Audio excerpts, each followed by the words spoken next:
Hello, welcome to the Reversing Diabetes with Delane MD podcast. This is episode number 203. I hope you can hear me okay. It's a little echoey. I am currently traveling and I am in a place where I'm really close to a highway and it's really noisy to me. So I hope you hear me okay. I have a mic going, so I hope that that helps cut down on some of the ambient noise. So, if this is your first time to the podcast, I'm Delane Vaughn. I'm a board certified family practice doctor, former emergency room nurse, and healthcare provider that's a veteran to the system. I'm also the host of this podcast. This podcast is really dedicated to women who are not ready to let go of their longevity, their vitality, and their vigor. This is for women who know that life is a gift. And they're not ready to start that downward spiral of letting that go. I think most of us realize as we get enough birthdays under our belt that the sharpness and the stamina and maybe the crispness of our exuberance and our youth might fade a little bit, but we're not ready to blunt it out entirely. When we get a diagnosis like diabetes or prediabetes, we see that as a warning shot. It's a threat to this gift that we have of life, and we want to stop it. Many of us find that when we learn about diabetes, we realize it's a process that really needs to be reversed and it needs to be stopped in order for us to maintain the spirit and the kind of the vitality that's always been us. This podcast is dedicated to strategies for helping women do just that. So I do want to give the typical warning that I give for folks who are listening to this podcast. If you're listening to this podcast and you are on medications for your type 2 diabetes, you need to get in contact with your medical provider that's given you these meds. You have been medicated for a way you have eaten in the past, and now you are going to change the way you eat. So those meds are going to need to change also. If they do not change, you can get very, very sick, like hospitalization and even death sick. So you need to make sure you have a clear line of communication open with your medical provider so that you can call them and let them know what your blood sugars are doing, so that you can adjust your meds appropriately, so that you can come off of those meds and be safe, okay? So if you're gonna make these changes that I recommend in this podcast and you are on medications for your type 2 diabetes, please contact your medical provider and get a plan of action together with them. All right. If you've been listening to this podcast and you enjoy it, I would highly recommend that you rate the podcast on whatever app you're listening to. If you're not listening to it on an app, if you're listening to it somehow through my website, like you don't have to rate it on my website, but share it with your friends. Tell people about it. The more people that hear about this podcast, the more people that rate this podcast, the more podcast apps will tell people about this podcast. If you're finding it helpful, others will find it helpful. Give them that same opportunity to get the help that you're getting to reverse your diabetes and learn how to live a naturally healthy life. Follow me on Instagram, follow me on Facebook, join the Delane MD Reversing Diabetes Facebook group. Just hit like whatever it is, join, and I'll get you in there. So today we are going to talk about indulgence, and we're not going to talk about indulgence in the way that's fun. We're going to talk about indulgence in a way that it keeps us stuck, and it really is an obstacle. And again, I'm not talking about indulgence in food. I'm talking about indulging in thoughts and feelings that keep us in the same position.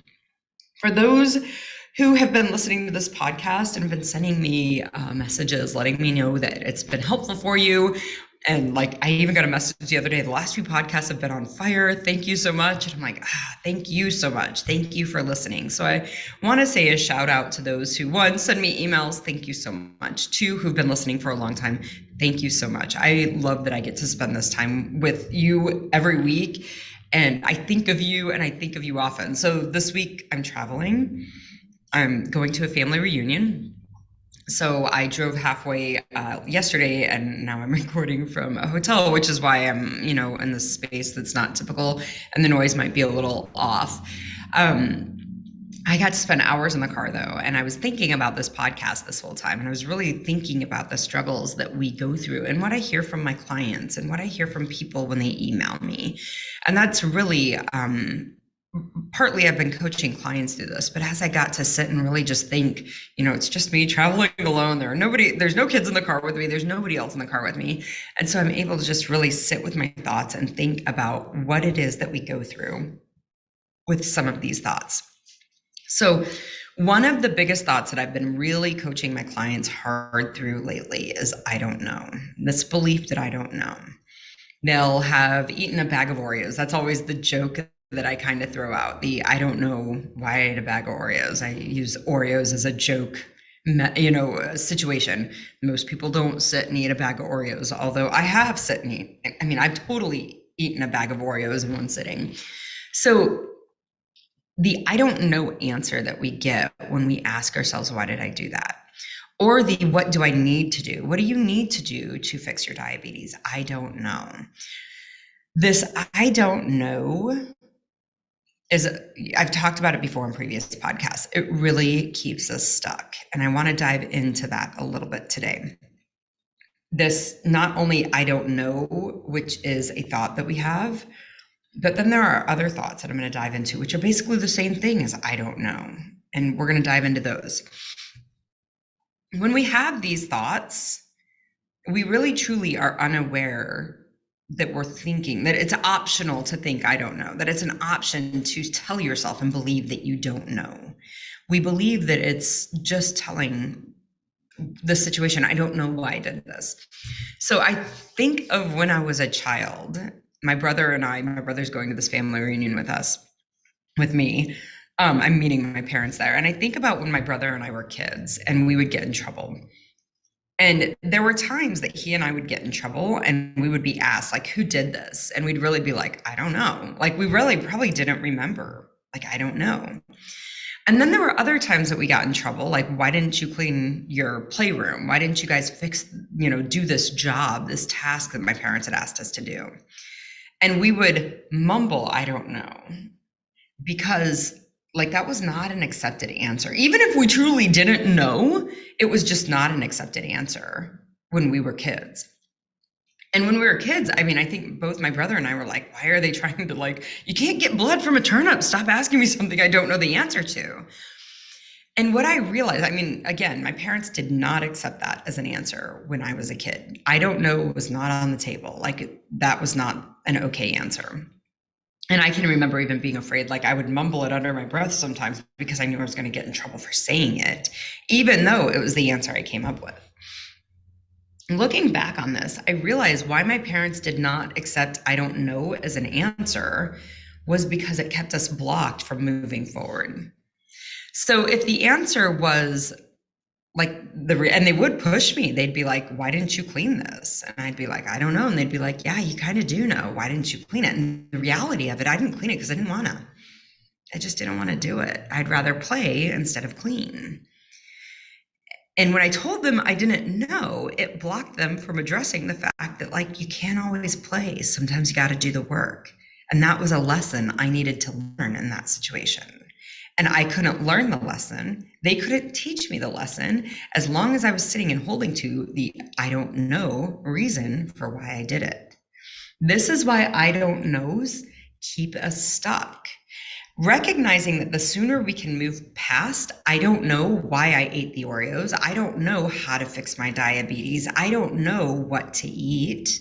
The sooner we can move past, I don't know, the quicker we're going to get our results. Right? My parents would never, like, we weren't moving past. We'd sit there all night long with, I don't know why I didn't clean my room, until I gave them an answer, because we weren't going to stop. Like, they weren't going to accept I don't know as an answer. So when we can move past the I don't know, we can start to have a solution. It's important to move past this because it's an obstacle to create what we want. I want you to look in your life and see where you might be using this. You know, in coaching, we always say that the way we do one thing is the way we do a lot of things, right? So most of us will find that we're doing this I don't know in many other areas of our life. I don't know why I can't get along with my sister or my mother. I don't know why I can't leave my job or why I continue to stay in my job. I don't know why I'm not bringing the things that I'm unhappy about with my relationship to my partner. There's all sorts of places. I don't know why I'm not saving the money for X, Y, or Z.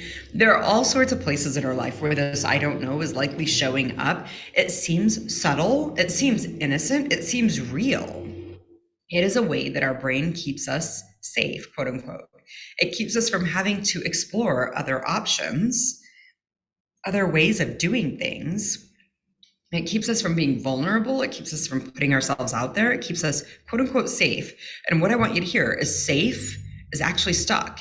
And as far as your diabetes goes, safe is stuck and sick. Okay. So staying safe, the I don't know keeps you safe, but it also keeps you sick. Okay. Once we realize that and we can move beyond it, then we can start getting somewhere.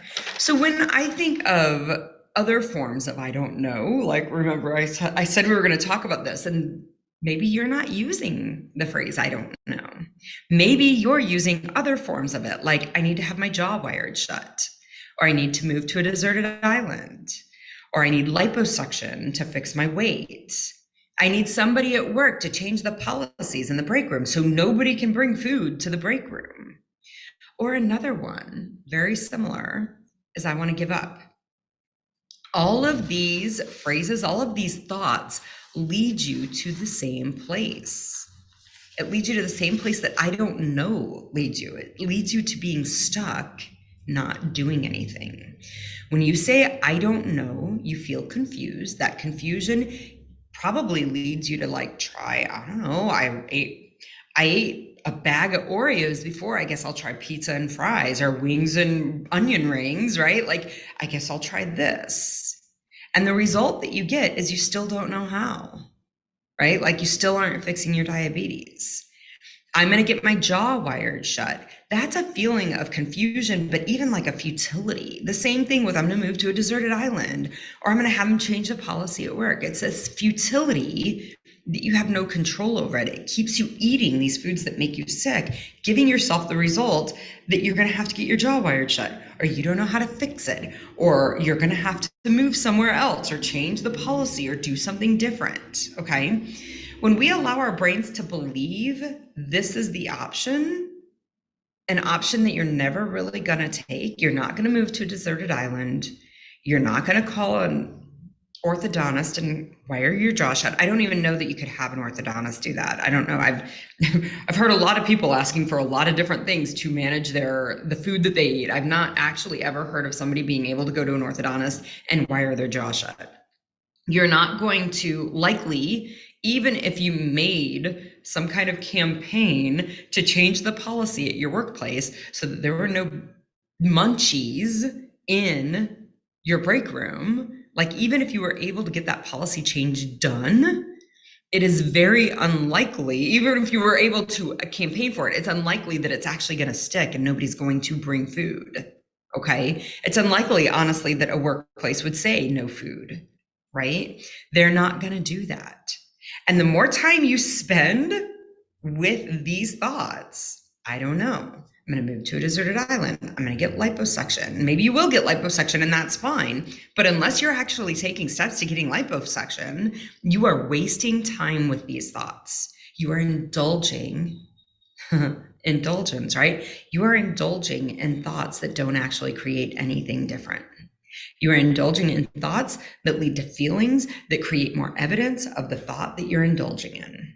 That's what you're doing. And that's where this indulgent, like we talk about in coaching, indulgent thoughts and feelings. Indulgent thoughts and feelings give you evidence of what you've been thinking to create more of that feeling. You just indulge in creating more of it, and it never leads to any action that's functional or amazing. Allowing yourself this, and the give up, right? Like this is also indulgent. If you allow yourself to believe that it's okay to give up, you are allowing yourself to believe that it's okay to give up so you can avoid the frustration of trying and trying and trying and going back at it again and trying at it again and telling yourself that it's a failure, which is why you feel so frustrated. When you tell yourself you're going to give up, you allow yourself to relieve that frustration feeling. But the fact of the matter is, it is what you want. Your authenticity and your integrity is going to drive you to coming back and wanting it again. And that's where I give up is indulgent. It keeps you in the cycle of never moving forward.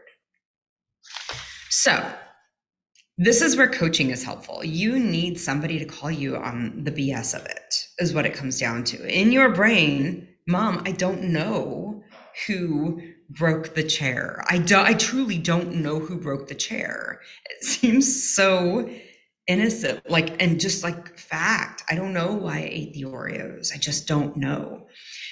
Coaching is the process of somebody looking at what your brain is telling you and seeing the results that are created from you, from that thing that your brain's telling you, and having you see the connection between the two. When I say I don't know, I feel confused. I continue to eat the foods that have made me sick, which keep me not knowing why I'm sick with diabetes. It keeps me stuck. I challenge people when they come to me with the I don't knows to look deeper. One, look at what it's costing you, because that is going to drive the motivation to figure out why you're telling yourself, like to move past the I don't know. If you realize that I don't know is costing me years of my life and health, and inevitably, like, my feet are going to have to be amputated, my vision's going to go, and my kidneys are going to, shoot out, and they're not going to work anymore. That's what the story of I don't know is costing me. It's also costing me months and hours and years of my life just ruminating and wanting to create something different and never giving myself the permission and the opportunity and investing in the skills to figure out how to do it. That is what I don't know is costing you. That is what the story of I'm going to get my jaw wired shut, or I'm going to move to a deserted island. That's what that story is costing you. That is what not moving past those stories is costing you. So that's the first challenge in coaching. Like, what's this costing you? Are you willing to exchange that that long-term outcome for this story so you don't have to change the story that's in your brain? Okay. Seeing that the persistent story of I don't know is creating this result is a big, big point here. And this is what coaching does.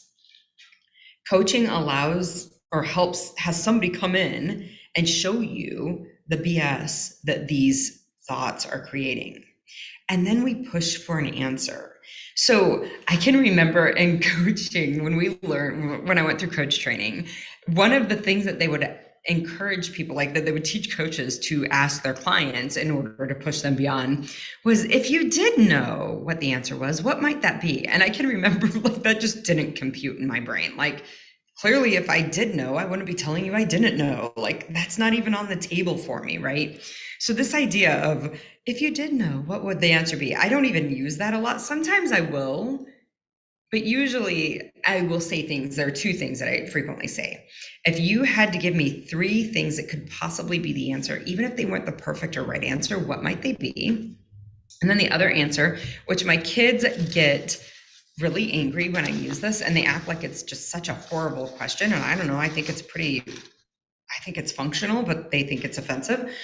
The other answer, if I asked you for three answers, even if they weren't perfect, what would those three answers be? The other question that I ask, if there was a gun to your head and you had to come up with an answer, what would that answer be? If there was a life on the line, like somebody was going to die if you couldn't say why you ate the Oreos, okay, what would the reason be that you said you ate the Oreos? Okay, that's the really important part, because it gets underneath the reason that you did it. It gets underneath the I don't know. It gets you beyond that obstacle. Okay. So lots of times the answers that I get are I like it or it tastes good. These are two answers that I get that people like. That's the first answer. Always, like, why did you eat the Oreos? Because Oreos taste good. And so my answer to a client that says I ate this because it tastes good is, of course it tastes good. Absolutely it tastes good. Absolutely you like it. Of course it does. And if you're waiting to not like the food in order for you to reverse your diabetes, you will never reverse your diabetes, because you will always like the food. It will always taste good. Remember, guys, the food manufacturing companies in this country put millions of dollars into research and development to make sure that you like their food. Coke puts millions of dollars in research and development to make sure you like their Coke instead of Pepsi. Oreos puts millions of dollars into research and development to make sure you want their Oreos specifically, not hydroxyls, which are also, wafers with cream filling. Oreos puts millions of dollars into research and development to make sure you buy a package of Oreos, okay? Of course you like them. Of course they taste good. They are designed for you to like them and for them to taste good. That's all they're designed to do, okay? So if you're waiting for your brain to somehow not be affected by the research and development that goes into making sure that you like these foods, you will never fix your type 2 diabetes, okay? You're gonna like them. So if you're gonna like them and that's not gonna change, what do you wanna do going forward? Do you wanna stay sick? Because that's an option. Or are you ready to I don't want to continue to do this. I wanna find a different way. So the difference between people who struggle with the food that they eat and people who do not struggle with the food that they eat is the fact that it tastes good and that they like it or they want it is irrelevant. It doesn't matter. So if you think about drinking alcohol, right? So we're going to use the analogy of drinking alcohol and then we're going to apply it to food, okay? If you think about drinking alcohol, the people who struggle with drinking alcohol and do it in ways that it's not aligned with their integrity, they're getting in trouble at work, they're not able to keep their life doing the things that they want to be doing because they struggle with drinking alcohol. For those people, they believe that I like it and I want it and it tastes good is relevant. So much that they do it even when it doesn't align with their goals, their life, what they want in their life, okay? The people who don't struggle with alcohol, they still like it. They still want it. They still like the way it tastes, but it's not relevant. They're not drinking it at 8 a.m. before they go into work. They're not drinking it before they go and drive around, okay? Not because they don't like it, they do like it, but because they like it and they want it is not relevant in that moment. This is the same thing with our food. It is not relevant that you like Oreos. Of course you like Oreos. Of course you do. I like Oreos. It just doesn't matter because I know they make me sick. And I know that eating them all the time is not going to keep me living my life in a naturally healthy way, which is a priority for me, okay? So the more time you spend with the belief that I like it and it tastes good and not looking at everything else, the more time you're going to keep eating it. It just creates desire for the food, okay? It's irrelevant that you like it and you desire it. That doesn't matter. What matters, or what also matters, and I wouldn't even say that it's it doesn't matter that you like it. It's just that this isn't a time to have it. That's real. I do believe that's real. But it's not oh, I like it and that doesn't matter. It's that, oh, I like it and also it makes me sick. And that's why right now wanting it and liking it doesn't matter, okay? I don't want you to talk yourself out of liking it. I don't want you to lie to yourself and say, oh, I don't like it. That is not helpful. But maybe stop telling yourself that I like it is the only thing that matters, because it really doesn't matter. You liking it and it tasting good absolutely does not matter. The more time you spend believing that it does matter, the more time you're going to struggle with this. So look around you and see the people who are living naturally healthy lives, people who live their life in this way that doesn't make them sick with diabetes. The people who are living their life in a way that they are not sick with diabetes, they don't believe that it matters that they like Oreos, that they taste good. They're like, yeah, that doesn't matter because they also aren't healthy for me. The people who are struggling with these foods in their life are struggling because they believe it matters. And that's really what it comes down to. When we get past the I don't know and we answer this really carnal, just baseline, I just like it, we can kind of get to the bottom of that.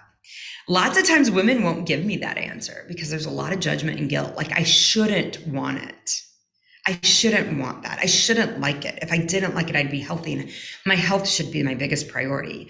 Horse shit, you shouldn't like it. They put millions of dollars into this research and development to make sure you'll like it. So maybe that's not even true. Of course you should like it. There's all sorts of science. stacked up against you to make sure you like it. Of course, you should like it. There's nothing wrong with liking it. It's just liking it doesn't matter. That's where we can move on beyond that. Okay. Let go of that guilt, let go of the shame. Of course, you like it. There are other reasons that once we get below that, they're like, okay, yeah, I like it. And it's okay that I like it. It just doesn't matter that I like it. Once we move beyond that, then other things start to effervesce, to surface. Things like I eat in social situations, like we're at a party, we're at a picnic, and that I find that I need to have something in my hands and something to eat. Or we eat because we're anxious or nervous, or we eat because we're bored, or we eat because we're sad or lonely or angry or frustrated or irritated or all of these things, right? Like, this is what really comes to be at the bottom of this, is we have all these feelings that we don't want to have, and we eat to kind of buffer them out.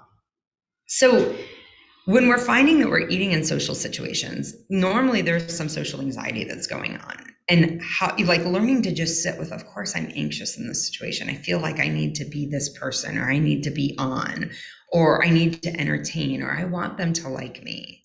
And there's nothing wrong with any of that. It's just not something that I need to make go away. Like, if I want to make it go away, if I want to stop thinking it matters whether they like me or not, I think that that's totally relevant. And we can do that. But it doesn't need to be fought against or, dampened out and pushed away entirely. Like, I can feel that in the moment, and I can understand even why I feel that. I think there's so much to learn about ourselves by understanding why we think that these things, why we're feeling these things. And that's really what's there, whether it's anxiety or nervousness or sadness or loneliness or anger or frustration. Asking yourself, why am I having these feelings?